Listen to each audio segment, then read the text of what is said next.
¿Ah? El llamado de Dios. El llamado de Dios. ¿Lo fue, mi amor? Sí.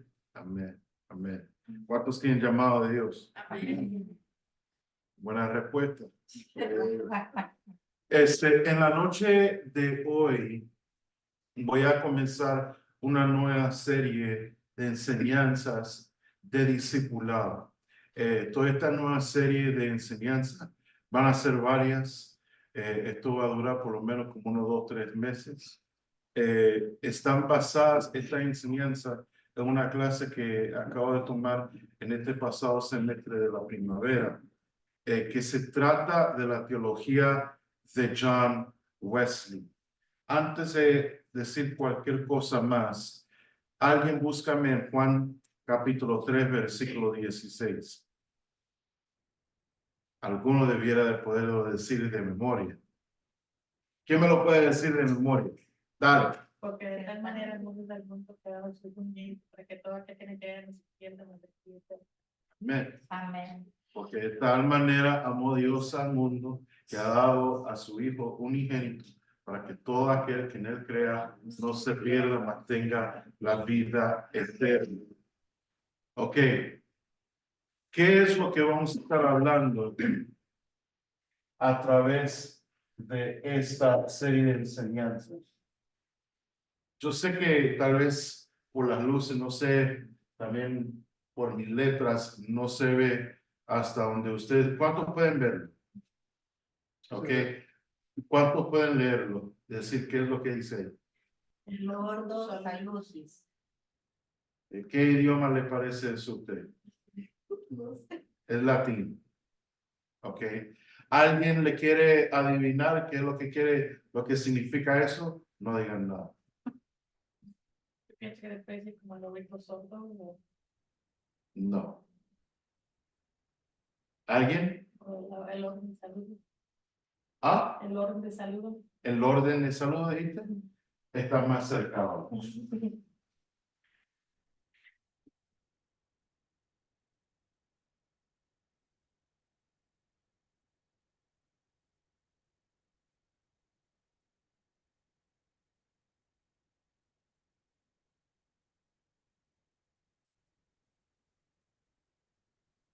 Significa el orden de salvación. El ordo salutis significa, es latín para el orden de salvación. ¿Ok? Entonces, lo que nosotros vamos a estar cubriendo en las próximas semanas y meses es el orden de salvación o el ordo salutis según John Wesley. ¿Ok? Ahora, voy a darle algún tiempo para ustedes que están tomando nota. Quiero, antes de entrar a eso, quiero darles también una base teológica y luego histórica acerca de John Wesley. Número 1, diga conmigo la palabra teología. Teología. ¿Qué significa la palabra teología? ¿Alguien sabe? Si usted busca la definición más sencilla de la palabra teología, es el estudio acerca de Dios. ¿Ok? Si usted le pregunta a Google, tal vez va a encontrar que la teología significa o es el estudio y la ciencia que trata de Dios y que está fundada en los textos sagrados. ¿Ok? Un hombre histórico que vivió por los años 1000, por ese, como el siglo XI creo que fue un gigante en la teología en aquel entonces. Se llamó San Anselmo de Canterbury. Él dijo que la teología es fe buscando comprensión. La fe la teología es fe buscando comprensión. Theology is faith seeking understanding. Okay. Entonces, es importante para nuestras vidas y más en estos tiempos que hay tantas diferentes opiniones, teorías, doctrinas, enseñanzas. Y hay tanto lo que se llama sincretismo, que es sincretismo, le estoy tirando porque lo estoy fortaleciendo y vengo en modo de maestro. No vengo a entretenerlos ni a emocionarlos, los vengo a discipular y a entrenar y a enseñar. ¿Estamos? Amén. ¿Están listos para eso? Amén. ¿Ok? Sincretismo es una mezcla. ¿Ok? Es por decirlo así, lo voy a decir así a la boricua. Es un sancocho. ¿Ok? Es una mezcla de doctrinas, de enseñanzas, de diferentes trasfondos de fe. ¿Me están siguiendo? Amén. Déjame checar. Ok. No estoy al revés. Entonces, es importante, más en estos últimos tiempos, estar sólidos en nuestra teología, en nuestra fe. ¿Están conmigo? Entonces, teología es fe buscando comprensión. Es el estudio o la ciencia o el conocimiento que se trata de Dios, ¿ok? Y que está fundada en las Sagradas Escrituras. Ahora, John Wesley o Juan Wesley, se le quiere decir, fue un hombre inglés, ¿ok? Él nació en el Reino Unido en el siglo XVIII, ¿ok? Este hombre con su hermano Carlos o Charles eran clérigos y eran teólogos de la iglesia de Inglaterra. ¿Alguien ha escuchado de la iglesia anglicana? ¿No? ¿Nadie? ¿Alguien? Ok. La iglesia de Inglaterra es una iglesia anglicana. ¿Alguien ha escuchado la palabra episcopal? ¿O ha visto una iglesia episcopal aquí a 3 cuadras? O bueno, ya no está ahí. Pero la iglesia que está al frente de la casa funeraria Hunger Case, ahora es bautista, pero anteriormente fue una iglesia episcopal. Episcopal en la rama, y hay a una iglesias episcopales en este país. ¿Ok? Episcopal. ¿Ok? La iglesia episcopal es la rama americana de la iglesia anglicana. Pero si no es lo mismo, es casi lo mismo. Simplemente que acá, como vinieron gente de Inglaterra para acá, no querían usar los mismos términos, los americanos orgullosos en su nacionalismo, no querían usar el mismo término de los anglicanos como los de Inglaterra y como de tantos otros países. Entonces ahora acá se llaman la iglesia episcopal. Entonces John Wesley y su hermano eran anglicanos, eran ministros, sacerdotes en la iglesia de Inglaterra. ¿Ok? Ahora, al pasar el tiempo, John junto a su hermano empezaron a liderar un movimiento. Empezó a surgir como una clase de avivamiento dentro que nació de la iglesia de Inglaterra. ¿Ok? Y ese movimiento se llamó o se conoció como el movimiento de metodismo. ¿Ok? De donde surge la iglesia metodista. ¿Ok? Entonces salió de eso. Hoy en día, ahora, la iglesia metodista ha tenido en los últimos años algunos roces, por así decirlo. No, mucho más que roces. Tuvieron una división. Por ejemplo, imagino que ustedes no se han dado cuenta, aquí hay una iglesia metodista aquí a unas cuadras. Nosotros hemos ido a eventos y a veces en el pasado usamos el salón de la iglesia metodista, ¿ok? Aquí a unas cuadras, detrás de la lavandería y el centro de American Legion, ¿ok? Entonces, ellos acaban de cambiar su letrero. Antes decía Primera Iglesia, o perdón, creo que era First United Methodist Church, Primera Iglesia Unida o Metodista Unida. Ya no dice eso. Ya no dice primera, creo, o no dice United. No dice United. No sé si se llama primera First Methodist Church o algo así, pero cambiaron el nombre. ¿Por qué? Porque hubo una división y todas las iglesias que dicen United Methodist Church son iglesias que aceptan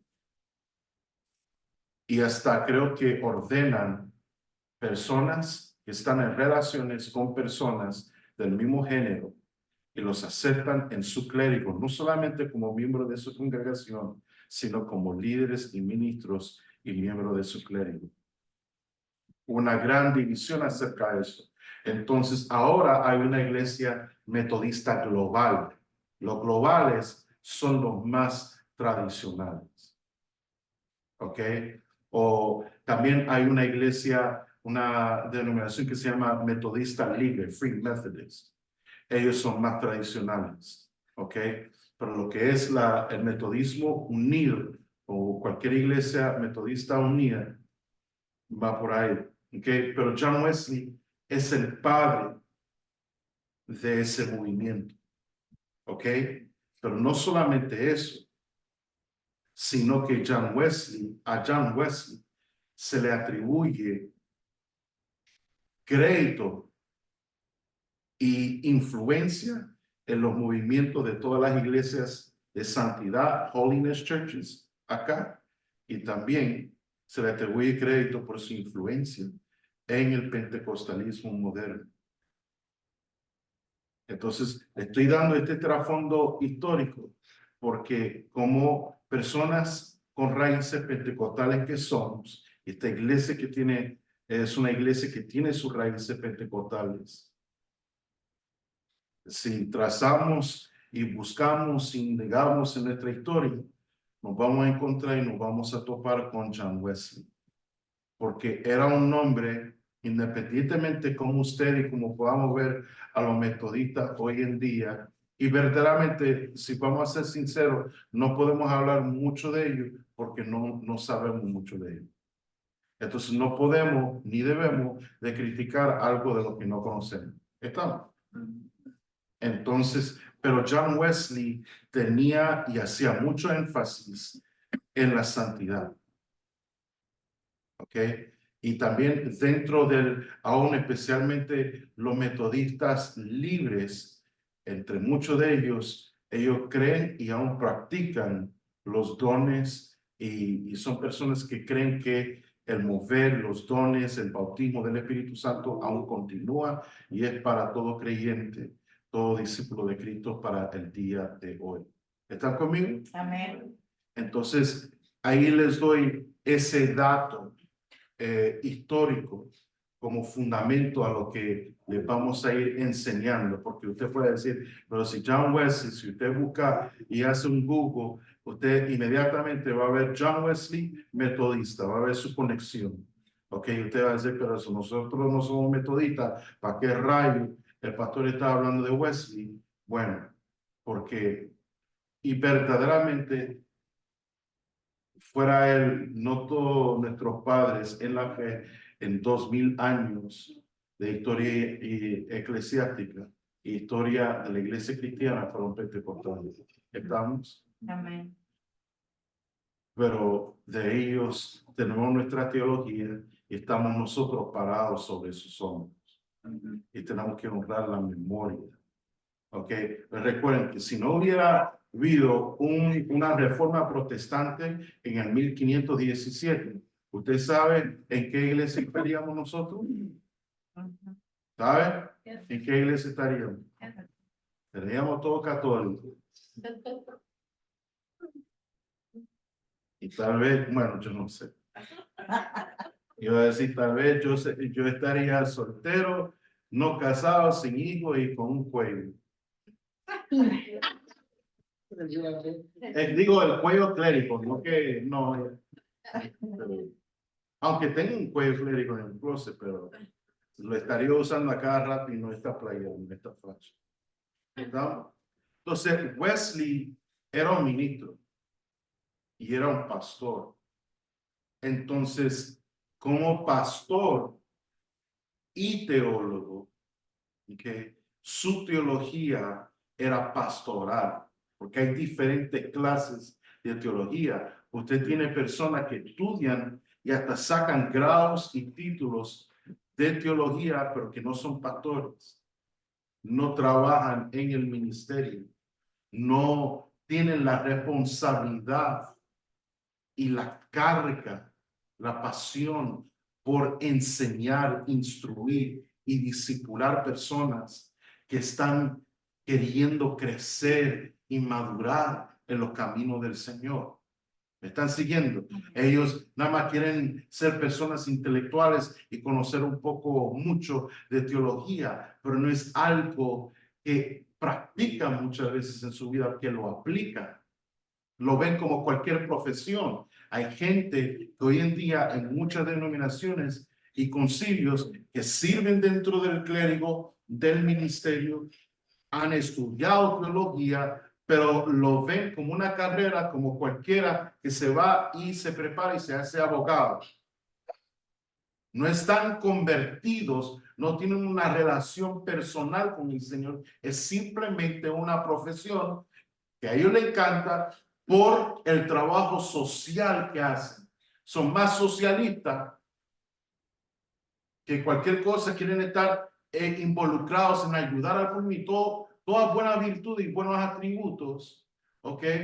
Y no digo socialista en términos como de socialismo, puede ser eso, pero no necesariamente necesita ser eso. Pero nada más les gusta estar involucrado en los movimientos sociales. ¿Ok?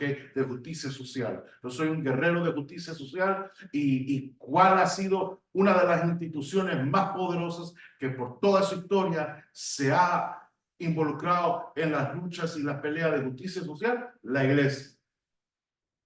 Entonces se involucran en la iglesia. Pero si tú te sientes con ellos y tienen una conversación y tratas, oye, cuéntame cómo fue tu experiencia de conversión. No vas a tener mucho que decir. Después de la práctica, tal vez te enteras y tienes mucho conocimiento teológico e informático de la Biblia, pero muy poca experiencia. Amén. No han vivido con eso. Se les nota. No han hablado con eso, no han pasado tiempo con eso. Y se les nota. ¿Estamos? Pero Wesley no era aquello. Wesley era pastor. Entonces, él no estaba estudiando y no había estudiado, no se había preparado por ser únicamente o intelectual. Su teología era pastoral. O sea, su fin era tener una teología propicia o adecuada para el discipulado de los creyentes, para un continuo crecimiento, madurez y santificación. Porque él creía con todo su corazón, él estaba convencido que mientras que uno tiene vida y tiene pulso a este lado de la eternidad, uno siempre debe de estar creciendo y santificándose más. O sea, me recuerda a Apocalipsis cuando le dijeron a Juan, el que esté limpio, que ensúciese más. No, límpiese más. ¿Okay? El que esté santo, santifíquese más. Entonces, Wesley tenía esa mentalidad. Creía en que Dios llamaba y llama a sus hijos, a sus discípulos a una vida de santidad. Pero también creía que había grados de santidad y que uno tenía que ir santificándose y creciendo en esa santidad. ¿Estamos? Okay. Entonces, esa es un poco de información acerca de John Wesley. El Ordo Salutis, que significa El orden de salvación. el orden, o lo pueden ver como el proceso de la salvación. ¿Ok? Ahora, si usted después pone, como alguien hizo hace algunos minutos, va a Google y pone Ordo Salutis, puede ser que usted va a encontrar muchas diferentes ramas, porque puede ser que sea Ordo Salutis según los católicos, según los calvinistas, según los bautistas, según los reformados, este es el Ordo Salutis de acuerdo a John Wesley. ¿Okay? Entonces, El ordo salutis se enfoca, o el orden, el proceso de la salvación, se enfoca en los actos de Dios y la respuesta del individuo en la salvación. ¿Ok? ¿Y alguien quiere apuntar eso y anotar eso? El orden, el proceso de salvación se enfoca en los actos de Dios y la respuesta del individuo en la salvación. Ese es el proceso. Que este orden, este proceso de salvación es un camino de dos vías. No es solamente unidireccional. ¿Ok? No hay solamente una entidad operante en este proceso. No hay dos partes, hay dos entidades. Comienza siempre con Dios.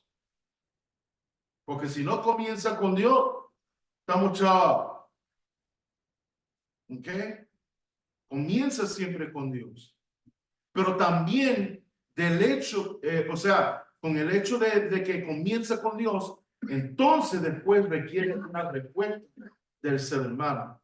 Porque al final, al cabo, ¿quién necesita la salvación?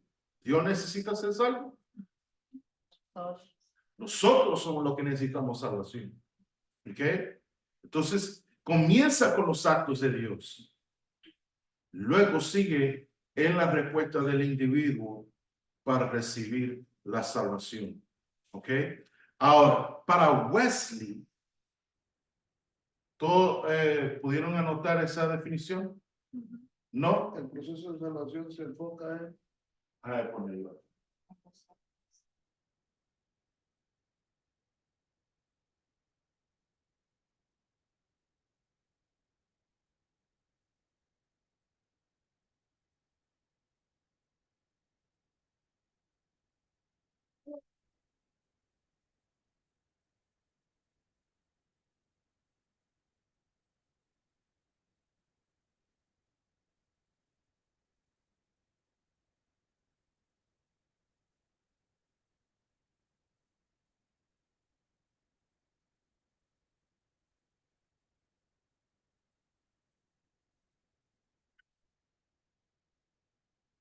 Se enfoca, el orden de salvación se enfoca en los actos de Dios y la respuesta del individuo en la salvación.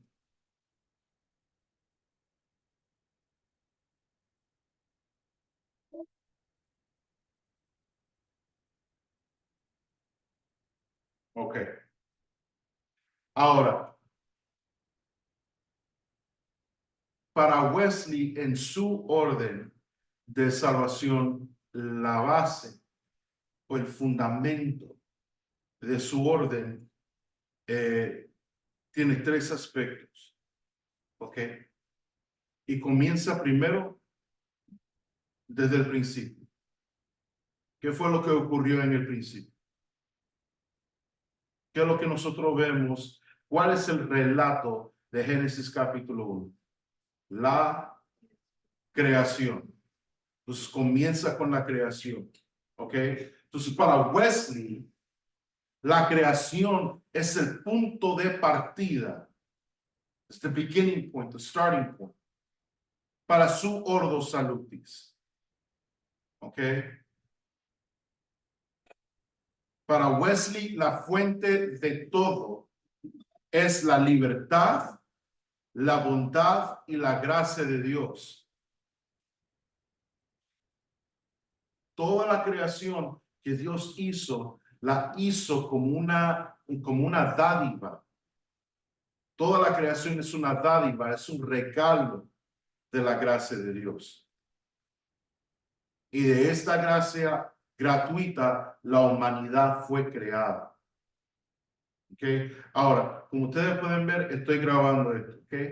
Entonces, lo voy a compartir el link por ahí y después subo, si sale todo bien o más o menos el audio, lo pongo en el canal de YouTube para que lo puedan ver, porque sé que estoy dando mucha información, pero yo quiero que ustedes se comprometan en escucharlo otra vez Y así háganlo durante toda esta serie para ir asimilando toda esta información. Entonces comienza cuál es el punto de partida para Wesley en su orden salutis de salvación. La creación. La creación.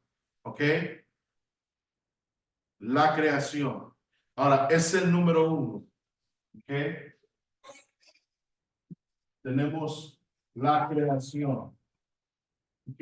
Ahora,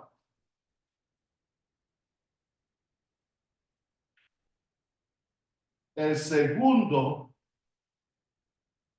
es lo que se llama el Imago Dei. No puede ver, ¿verdad? Yo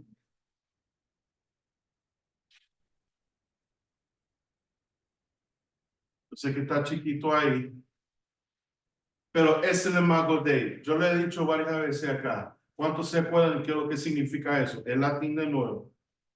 Imago, ¿a qué suena eso? Imagen. Adivinen. ¿Qué significa Dei? Dios. Está hablando de la imagen de Dios. Alguien búscame en Génesis capítulo 1, versículo 26 y 27, por favor.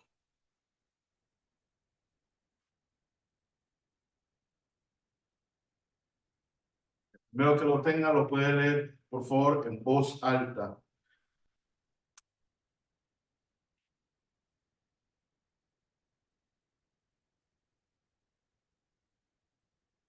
Título 1, ¿qué? Versículo 26 y 27. Entonces dijo Dios, hagamos al hombre en nuestra imagen, conforme a nuestra semejanza, y se muere en los peces del mar, en las aves de los cielos, en las bestias, en toda la tierra, y todo animal que se arrastra sobre la tierra. Y creó Dios al hombre a su imagen. A su imagen de Dios lo creó, varón y hembra los creó. Amén. Ok. Diga conmigo, imagen de Dios. Imagen. Entonces, comienza con la creación. Dios hizo toda la creación. Pero luego, como corona de su creación, creó a la humanidad a su imagen y a su semejanza. ¿Ok? Entonces, según John Wesley y según su entendimiento de que la humanidad fue creada a la imagen y semejanza de Dios, lo que John Wesley hizo es que él exploró la naturaleza del Imago Dei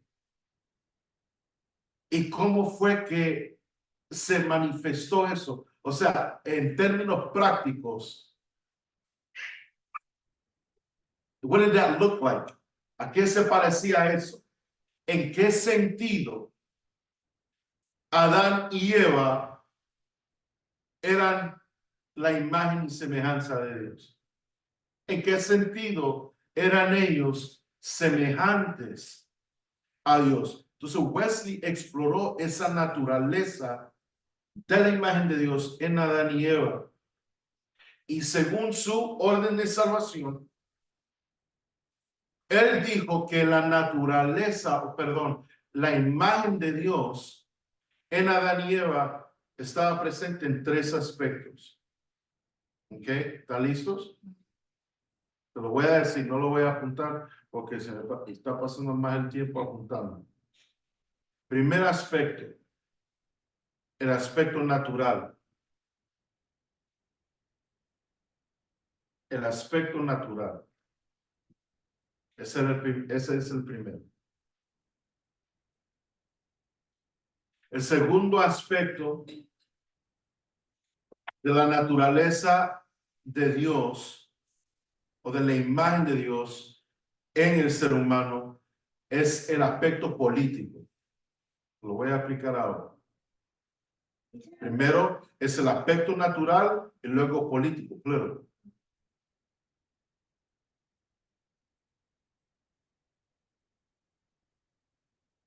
Y el tercer y último aspecto de la imagen de Dios en el hombre, en el ser humano, es el aspecto moral.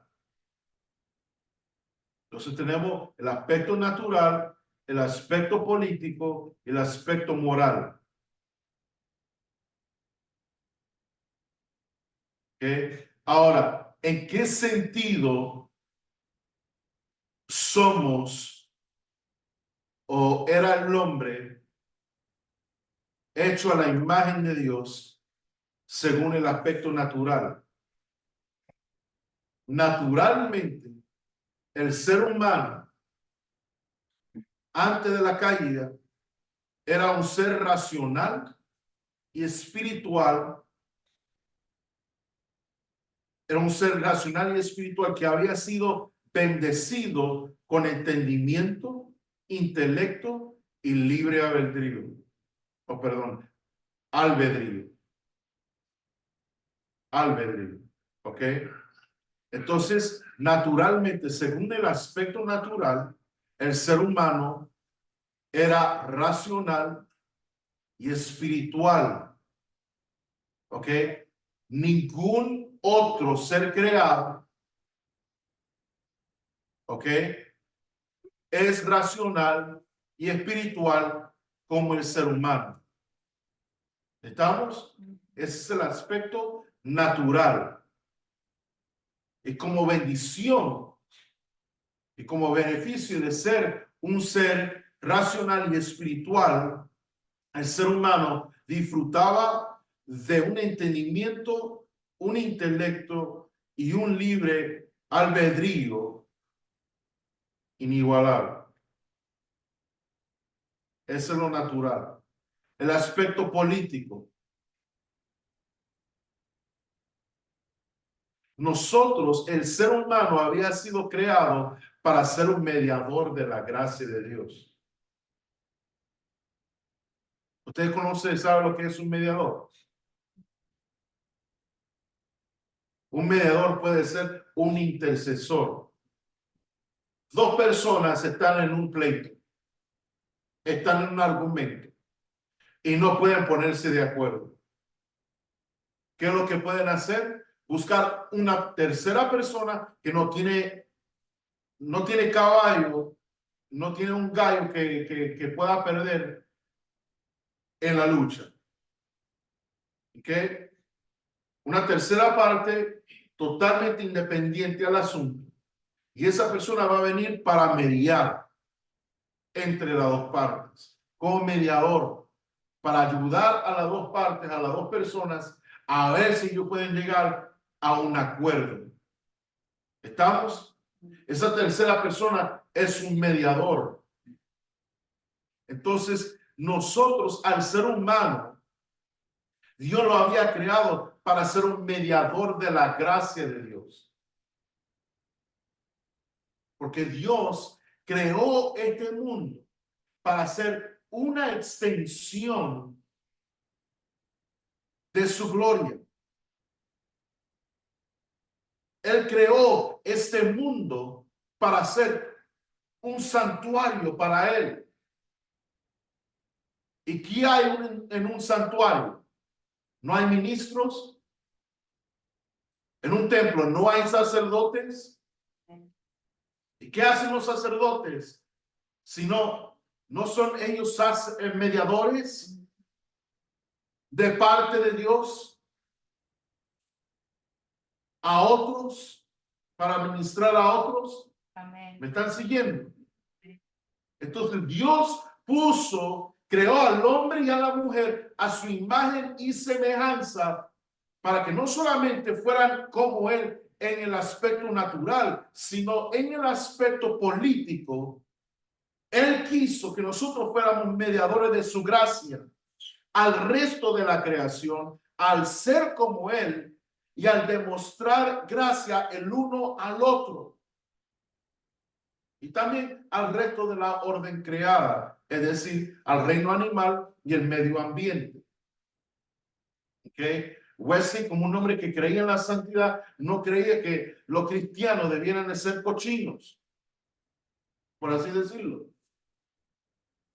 Ni Wesley ni viera a un cristiano tirando un vaso por su carro, por su caballo, al lado de la carretera. Y déjame decirle que no lo vea yo Tampoco. Yo estoy harto de que me estén tirando basura en mi yarda, solamente porque vivo en la 17. Que yo sepa que alguien de mi congregación le gusta estar tirando basura por allá, a menos que sea un zafacón, un lugar donde se echa la basura. Lo reprendo y lo pongo en disciplina.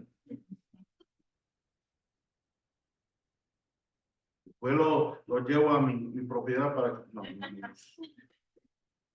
de castigo. Voy a dar sí, 20 horas de servicio comunitario.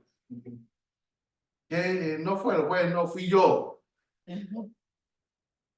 Pero ese es el aspecto político. ¿Están conmigo?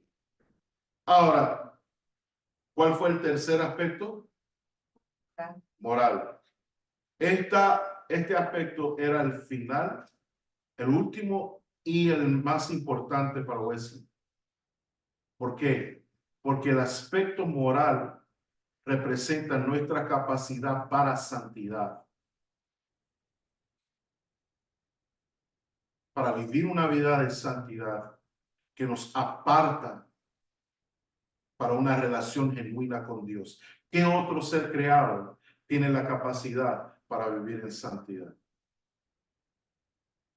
Sino el ser humano. Amén. ¿Qué otro ser creado? ¿Qué otra cosa que Dios creó que no es el ser humano tiene la capacidad de vivir una vida apartada para tener una relación genuina y creciente con Dios? Solamente el ser humano. Amén. Entonces, ¿cuál fue el primer aspecto? Natural. El segundo, Político. el tercero, moral. Ahora, porque les dije que según esto y los recursos que estudié, incluyendo sermones de John Wesley, específicamente casi la mayoría de este material que le estoy presentando hoy viene de un sermón escrito, dejó todos sus sermones escritos. ¿Ok? Bueno, tal vez no todo, pero un montón. Entonces, escribió un sermón titulado La imagen de Dios. ¿Ok? Entonces, leímos que Wesley exploró la naturaleza del imago de él. O sea, este hombre investigó e indagó en eso. Escuchen lo que enseñó y escribió Wesley en este sermón de la imagen de Dios acerca de la condición y el estado del ser humano antes de caer en el pecado. ¿Están conmigo? Amén. 3 cosas poseía, no estoy hablando ya de los 3 aspectos, ok. 3 cosas poseía el ser humano en su estado de perfección antes de caer en el pecado. Número 1 era entendimiento o comprensión. Número 2 era voluntad. Y número 3 era libertad. Ahora, entendimiento o comprensión.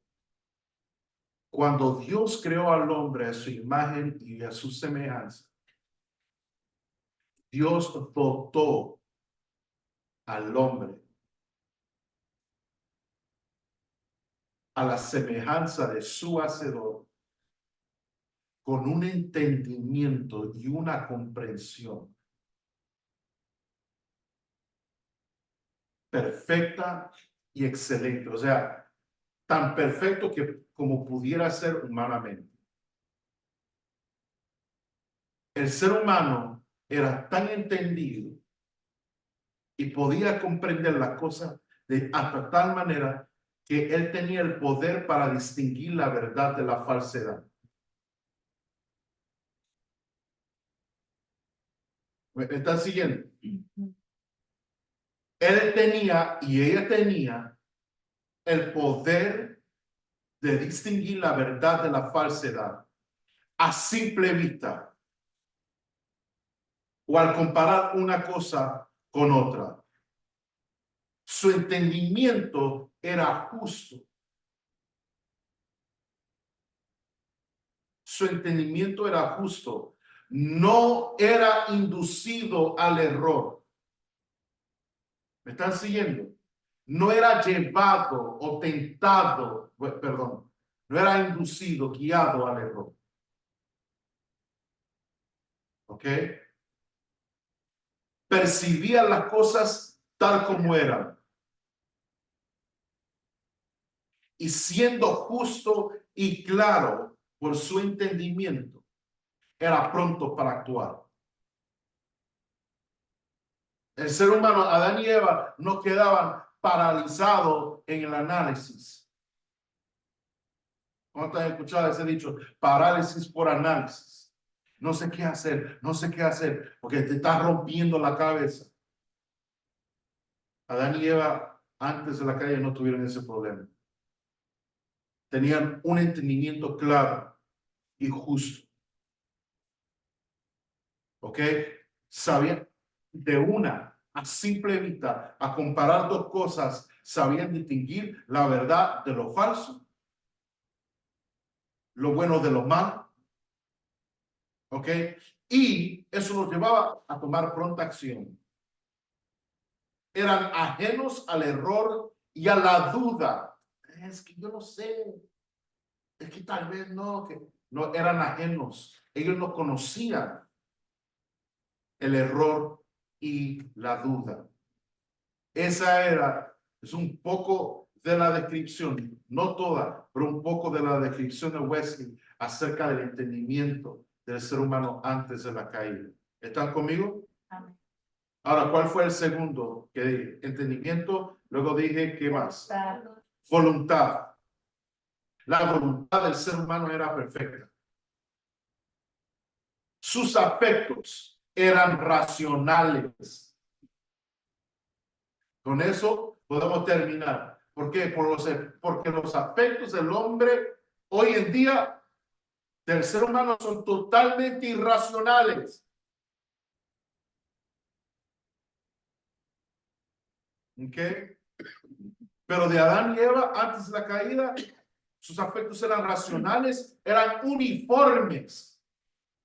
No era que hoy sí, mañana no. No, que ahora está de buena gana, en 5 minutos está salada. No. Eran uniformes irregulares. El ser humano era lo que Dios es. ¿Qué es Dios? ¿Qué fue lo que dijo en 1 Juan, creo, capítulo 4? Dios es amor. El ser humano era lo que Dios es. Era amor. El amor llenaba toda la expansión de su alma. De nuevo, ¿qué es el alma? Es el asiento de tus emociones, de tus sentimientos, tu pensamiento, tu voluntad. El amor llenaba toda la expansión del alma del ser humano. Cada movimiento del corazón del hombre y la mujer era amor. No conocían otro fervor. O sea, que era el petróleo, la gasolina que lo llevaba hacia adelante, lo impulsaba a seguir hacia adelante, era amor. El amor animaba, o sea, movía. It was love that animated their bodies. El amor animaba todo su cuerpo y todo lo que hacía era por amor. Esa era la voluntad perfecta del ser humano antes de la caída. ¿Cuál fue el tercero? Libertad. El humano fue hecho con una libertad total. Fue hecho con una libertad total, ya fuera para mantener o cambiar su primer estado. El ser humano podía mantener su primer estado de ser, o si optaba, si quería, podía cambiar su primer estado. Su libertad era tan plena, tan completa, que su propia elección lo determinaba todo.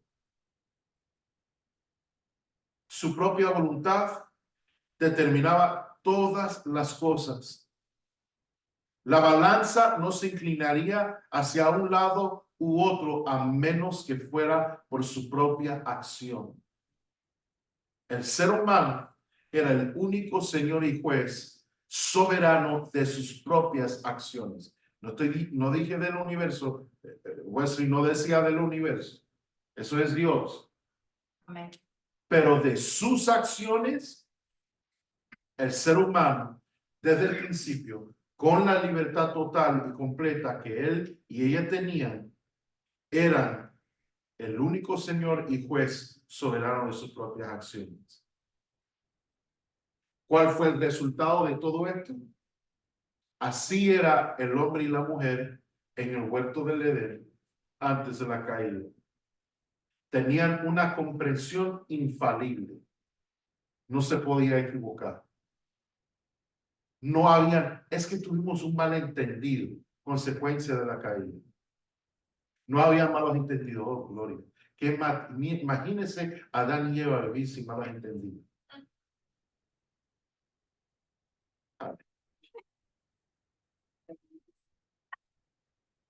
Tenían una fe, una voluntad inquebrantable y una libertad perfecta.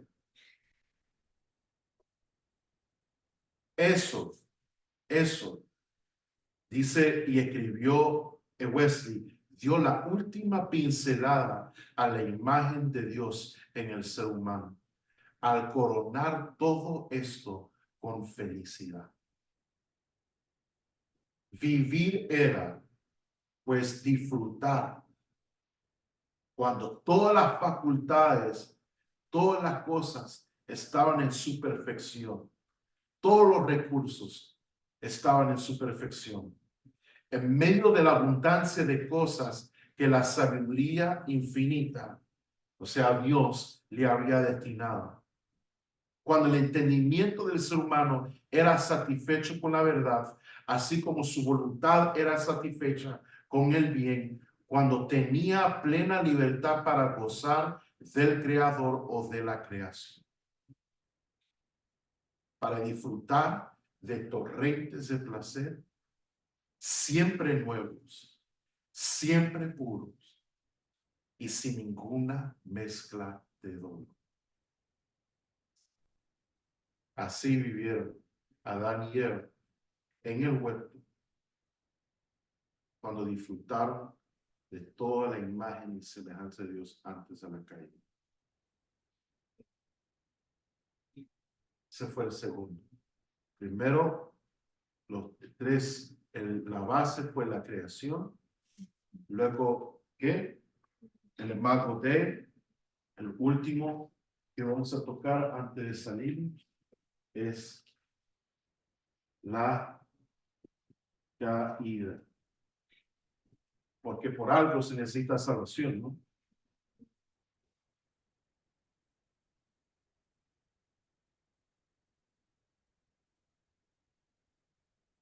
Entonces, a pesar de que Dios creó todas las cosas y vio que era bueno, la creación no permaneció en esa bondad.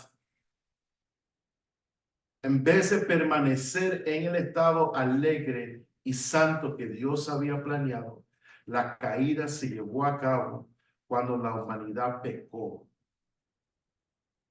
Escribió Wesley en su sermón, es difícil concebir cómo la caída ocurrió después de leer y saber de la descripción de la humanidad en el huerto. ¿Cómo pudieron Adán y Eva ser verdaderamente tentados? si disfrutaban de, de un perfecto entendimiento, una comprensión infalible, si tenían una voluntad perfecta, ¿ok? Si podían distinguir entre lo verdadero y lo falso, ¿ok? ¿Cómo fue que, y tenían la libertad? ¿Cómo fue que cayeron en el pecado? ¿Ok? Ahora, Wesley describe la perfección, o sea, el hombre fue perfecto. El ser humano fue perfecto antes de la caída. Fueron creados a la imagen y semejanza de Dios.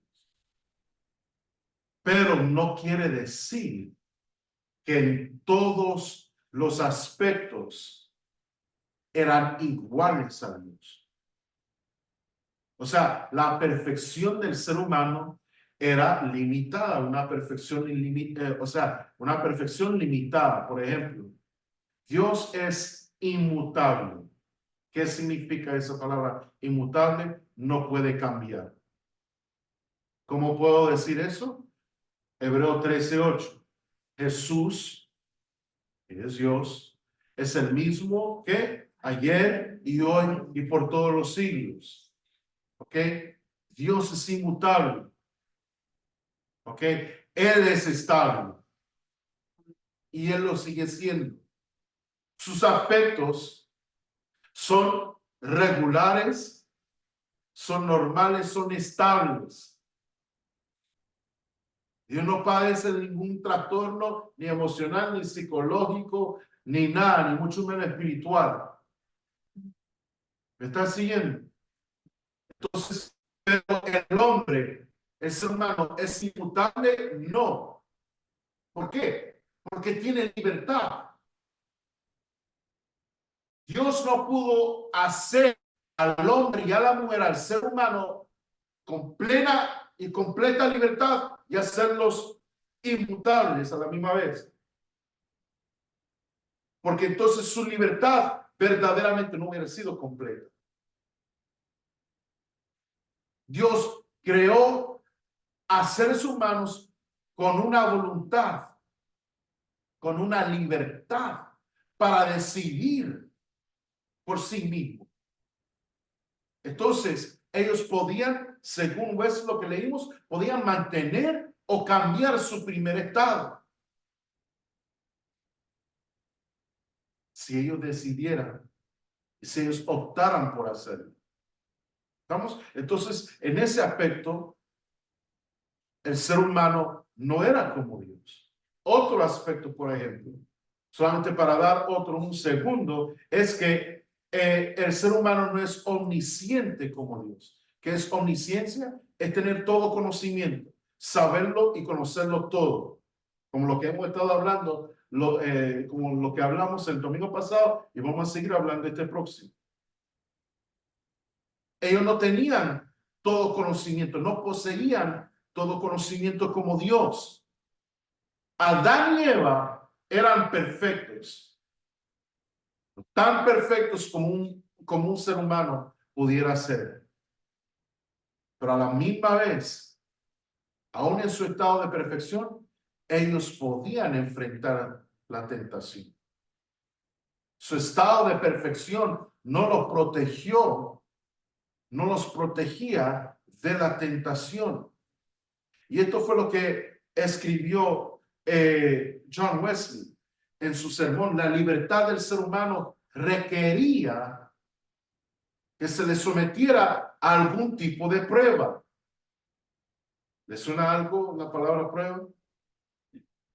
Examen. ¿Ok?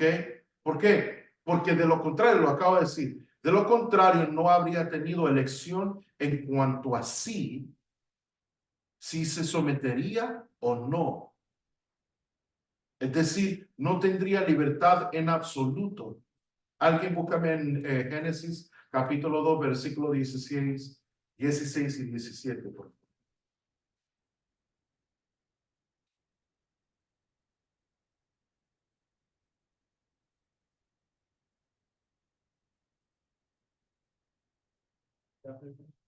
chapter 2.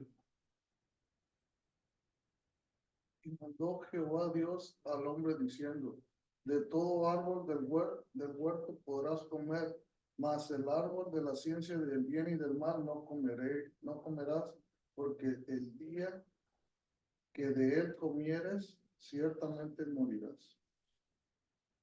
Esa fue la prueba. Yo le había dado al ser humano la libertad y una perfecta voluntad para decidir cómo iban a vivir. De nuevo, podían o mantener o cambiar su primer estado de ser. Pero si verdaderamente les dio esa libertad y se la dio, les tenía que poner una prueba. Les tenía que poner la oportunidad de tomar una decisión y de ejercer la libertad perfecta y completa que se le había dado. Aleluya. ¿Me están siguiendo? Amén. Porque si Dios no lo hubiera hecho así, Dios sería mentiroso.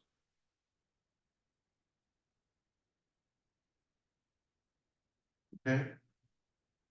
Entonces, para Wesley, ¿cuál fue el primer pecado? ¿Cuál fue el primer pecado? Para Wesley no era simplemente tomar una fruta, o sea, el fruto del árbol prohibido, de la ciencia del bien y del mal, y comerse la fruta. Esa no fue la causa principal de la caída del hombre o del primer pecado. ¿Ok? Para Wesley, la causa principal del primer pecado fue la incredulidad. Unbelief. ¿Qué fue? La incredulidad. La incredulidad. Porque ahí Habacuc lo leyó. ¿Ok? Entonces, a diferencia de Satanás, fíjense, ahora, ¿el ser humano fue el primero en pecar? No. ¿Quién fue el primero en pecar? Satanás. Pero la tentación o la caída, el pecado de Satanás fue una tentación propia. Él cayó por una tentación propia. Él no cayó por una interacción que tuvo con alguna fuerza externa. Él cayó porque dentro de él y en su ser se le subió orgullo. Se le subió el deseo, le nació el deseo de ser igual a Dios, de subir su trono al Altísimo y también recibir reconocimiento, honor y adoración como Dios. Nadie, a Satanás no se le apareció una serpiente instigándolo a caer y a pecar. Adán y Eva fueron tentados por una fuerza externa que fue la serpiente. ¿Y qué fue la pregunta instigadora de Satanás? Que siempre está tentando con una pregunta o queriendo hablar y ponerte en duda, ya que eres hijo de Dios. Haces. Entonces, ¿qué fue lo que le dijo a la mujer? Con que Dios ha dicho. Entonces, Eva, teniendo un entendimiento y una comprensión infalible, impecable, sabiendo distinguir entre lo verdadero y lo falso, sabiendo cómo comparar las dos cosas y tener claridad para tomar pronta acción, al escuchar la voz de la serpiente, ella decidió y Adán estuvo de acuerdo escogieron creerle a la serpiente por encima de Dios. Porque de no, con ese dicho, cuando después entre esa conversación no vemos a ella ni hablar con Adán, ni mucho menos con Dios. Solamente vemos una conversación entre ella y la serpiente, pecado. Amén. ¿Y cuál fue la decepción y el engaño de Satanás, de la serpiente a Eva? Con que Dios ha dicho, le sembró duda, le sembró incredulidad en la buena voluntad y en todo lo que Dios había hecho y les había dado.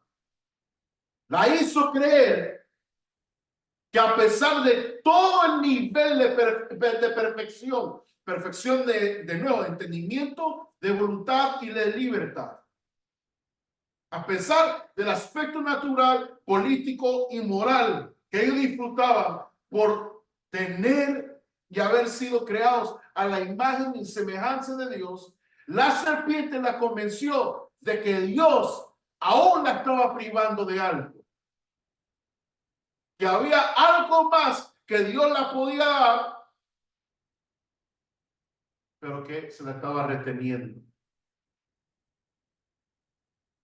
Dios sabe, si tú comes de esto, puedes ser igual a Él. Ya eran tan iguales a Él como pudieran ser como seres humanos. No iban a poder ser más como Él. Ya lo tenían todo. Pero ese es el engaño de Satanás. Te convence que hay algo que tú no tienes, te lo ofrece para después finalmente quitarte lo que tenías al principio.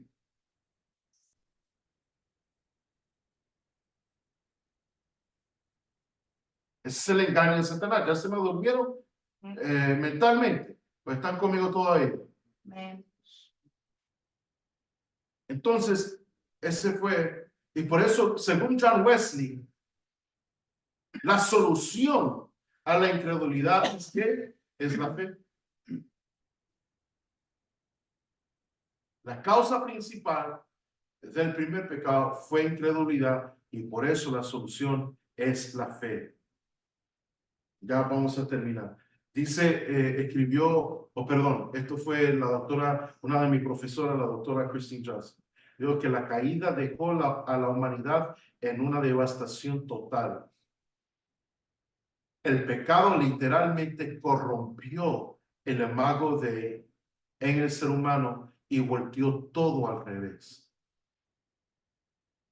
Es como poner las cosas pie para arriba.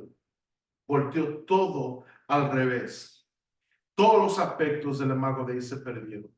Y así como el cuerpo, escuchen esto, así como el cuerpo muere cuando es separado del alma, así el alma muere cuando es separado de Dios. Con todo y eso, Dios en su misericordia, aunque fue rechazado como creador, Él no abandonó ni siquiera su obra, que ya estaba en un estado depravado. Él no abandonó su obra. ¿Por qué? Porque el ser humano, aunque en un estado depravado, todavía seguía haciendo la obra de sus manos. Todavía seguía siendo seres que Él había formado y que Él había creado. Entonces Dios en su misericordia, y porque Él nunca cambia, el hecho de que el ser humano cambie, Dios nunca cambia. El hecho de que el hombre y el ser humano dejó de ser motivado y movido y dejó de ser amor como Dios es, Dios sigue siendo amor. Amén. Y en su amor, en su misericordia, Él vino y proveyó y le ofreció un medio para que conforme a la imagen del que lo creó se vaya renovando. Alguien ya al final, para terminar, búscame en Colosenses capítulo 3, versículo 9 al 10.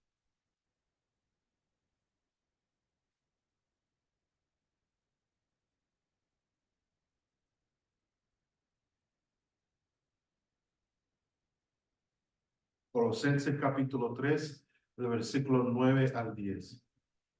Dice, no se mientan unos a otros porque ustedes ya se han quitado la vieja naturaleza pecaminosa y todos sus actos perversos. De 10. Vístanse con la nube naturaleza, La nueva. la nueva naturaleza, y se renovarán a medida que aprendan a conocer a su creador y se parezcan más a él.